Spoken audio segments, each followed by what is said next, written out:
The purpose of this video is to introduce you to Zen Garden features for Adobe Experience Manager. After watching this video, you will understand some basic best practices with a focus on page structure using Zen Garden to simplify and accelerate authoring. First, let's start with the structure of the web experiences you create, which is foundationally essential, as clear page structure not only makes authoring more manageable, but also makes your markup more friendly to search engines. To help facilitate this very important notion of structure, Zen Garden provides a three-level hierarchy consisting of layout, template, and page.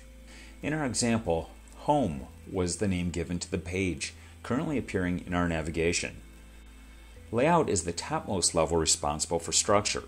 Template is the level responsible for reusable parts of content among pages.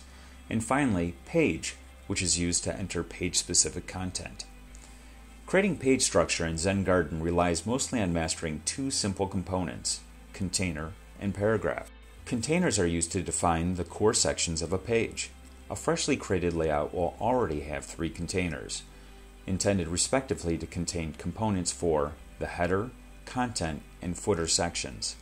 Containers are especially handy, for example, when grouping a large number of paragraphs or when adding tags in your markup. In our layout example here, container components define the upper and lower boundaries of contained sections that hold our paragraph components. While you may not always require containers in your page structure, you will surely need paragraph components, to which we'll give special focus today. Paragraphs define sections in your structure where components can be added by authors. We clearly see the structure of this page and can easily distinguish paragraph components. In our example, every section with white or green background is a separate paragraph component. Let's check how the structure looks from the layout level. Remember, we can navigate among the hierarchy levels using the navigator in the center of the toolbar. In layout mode, we can see that, indeed, for every section we have one corresponding paragraph component. Now that we have an idea of what containers and paragraphs do, let's get a deeper understanding of how to use them by creating an example page structure from scratch. Keeping Zen Garden's three-level hierarchy, layout, template, and page in mind, let's add paragraph components. Once again, using the hierarchy navigator, we'll go to layout. Here the component browser offers both container and paragraph components. Let's drag and drop three paragraph components, one for header, one for main content, and one for our footer. By editing these components, we can change the name of the sections and also restrict authoring at different hierarchy levels. Let's edit the topmost paragraph component and rename it to header, and we'll set the parses to none to restrict authors from adding components at the page level.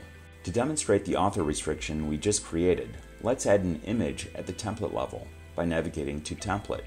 And now, when we return to the page level, we can now see that the content in the header paragraph component cannot be edited due to the restrictions we created at the page level, just as we intended. Additionally, you can simplify for your author by applying editing restrictions to components at a page level while you retain flexibility to edit at a template level. Using these simple tips with Zen Garden puts you one step closer to setting your content free. Continue to sharpen your skills by visiting frequently to view new and updated Zen Garden videos.